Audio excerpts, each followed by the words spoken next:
So okay friends, ఇవాళ నేను మీకు ఇన్వర్టర్ బ్యాటరీలో నీళ్ళు ఎలా పోయాలో చూపించబోతున్నాను. సో యాక్చువల్గా మనకు కొన్ని డౌట్స్ అయితే ఉంటాయి. సో ఇన్వర్టర్ ఆన్లో ఉన్నప్పుడు పోయాలా, ఆఫ్లో ఉన్నప్పుడు పోయాలా అని చెప్పేసి కొంచెం డౌట్లు అయితే ఉంటాయి. సో దీనికి ఎక్స్పర్ట్స్ ఏం చెప్తున్నారంటే ఆఫ్ చేసి వస్తేనే మంచిది అంటున్నారు. వాళ్ళు ఈ ఇన్వర్టర్కి సంబంధించిన ఈ స్విచ్ని అయితే ఆఫ్ చేసేసేయండి. దాని తర్వాత ఇక్కడికి వచ్చేసి ఈ ఇన్వర్టర్ని కూడా మీరు ఆఫ్ అయితే చేసేసేయండి. సో ఇప్పుడు కంప్లీట్గా ఇన్వర్టర్ అయితే ఆఫ్ అయిపోయింది. ఇలా ఉంచైనా పోయొచ్చు, లేదా ఇన్వర్టర్ని ఆన్లో ఛార్జింగ్ స్టేట్లో ఉంచైనా కూడా మనం పోసుకోవచ్చు అనమాట. నెక్స్ట్ దీన్ని మనం వెనక్కి తిప్పాల్సి ఉంటుంది. వెనక్కి తిప్పేసి చూపిస్తాను.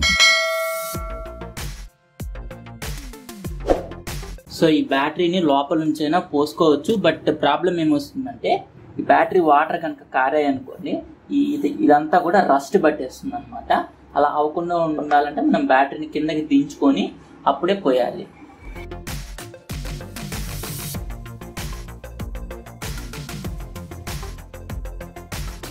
సో ఇక్కడ మనకు ఒక గ్రీన్ లైన్ కనపడుతుంది, ఇక్కడ రెడ్ లైన్ కనపడుతుంది. ఈ ఫ్లోటింగ్ ఇండికేటర్ ఉంది కదా, ఇది గ్రీన్ లైన్ దగ్గరకు ఉండాలి యాక్చువల్గా. సో ఇది డిక్రీజ్ అవుతూ ఎప్పుడైతే రెడ్ లైన్కి రీచ్ అవుతుందో అప్పుడు మనం బ్యాటరీ వాటర్ని ఫిల్ చేయాల్సి ఉంటుంది. సో ఈ బ్యాటరీలో మనం డిస్టిల్డ్ వాటర్ అనేది పోయాల్సి ఉంటుంది. దీన్ని బ్యాటరీ వాటర్ అంటారు. సో ఈ బ్యాటరీ వాటర్ అనేది మనం 2 లీటర్స్ బాటిల్ ఉంటుంది, 5 లీటర్స్ బాటిల్ ఉంటుంది. సో ఇది కనుక మనకు రెడ్కి వచ్చేసింటే మనకు మినిమం 5 లీటర్స్ వాటర్ అనేది పడుతుంది. కాబట్టి బెటర్ మనం 5 లీటర్స్ క్యాన్ కొనుక్కోవడం మేలు అనమాట. సో ఈ నీళ్లు పోయడానికి మనకు ఒక ఫనల్ కూడా ఉంటే చాలా మంచిది. సో ఫస్ట్ ఆఫ్ ఆల్ ఎలా పోయాలో నేను మీకు చూపిస్తాను. సో ఫస్ట్ ఒక స్క్రూ డ్రైవర్ లాంటిది ఏదైనా తీసుకొని, సో ఇక్కడ ఉంది కదా, సో దీన్ని ఇలా అని ఇట్లా మెండండి. మనకి ఇలా ఓపెన్ అవుతాయి అన్నమాట ఈ హోల్స్ అనేవి, బ్యాటరీ హోల్స్ అనేవి. నెక్స్ట్ ఇటు సైడ్ కూడా ఇలాగ స్క్రూ డ్రైవర్ పెట్టి ఇలా అంటే చాలు, మనకి ఇవి కూడా ఓపెన్ అవుతాయి అన్నమాట. ఇక్కడ మనకి ఇలా వాటర్ లెవెల్ అనేది కనిపిస్తూ ఉంటుంది. దాన్ని మనం రీఫిల్ చేయాల్సి ఉంటుంది. యాక్చువల్గా మనకి 6 సెల్స్ ఉంటాయి. ఈ 6 సెల్స్కి అంతకుముందు అయితే 6 ఇండికేటర్స్ ఉండేవి. బట్ ఇప్పుడు మనకు ఒకటే ఇండికేటర్ ఇస్తున్నారు కాబట్టి సో ఒక్కొక్క దాంట్లో మనం ఫిల్ చేసుకుంటూ వెళ్ళాలన్నమాట. So first of all funnel అనేది తీసుకోండి.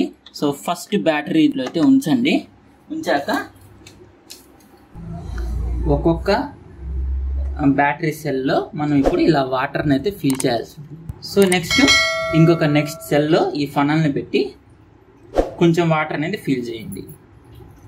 ఓకే, సో అలాగే ఇప్పుడు థర్డ్ సెల్లో ఇంకొంచెం వాటర్ అనేది ఫిల్ చేయండి.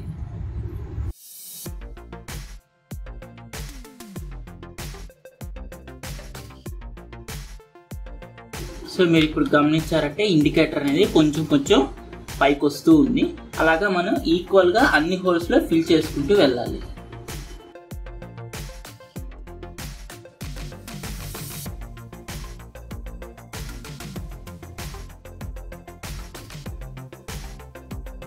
సో మీరు ఇక్కడ చూసారు కదా, సో ఇదైతే ఫిల్ అయిపోయింది.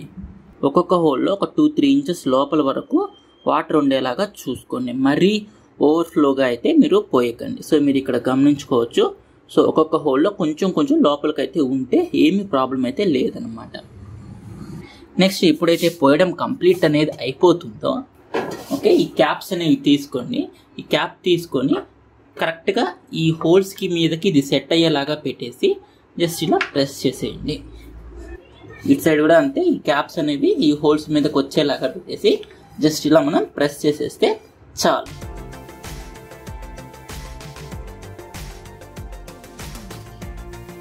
స్విచ్ ఆన్ చేయగానే మనకి ఇక్కడ ఛార్జింగ్ ఇండికేటర్ అనేది స్టార్ట్ అయిపోయింది. సో ఛార్జింగ్ ఇండికేటర్ స్టార్ట్ అయ్యాక యూపీఎస్ని ఆన్ చేసుకోండి.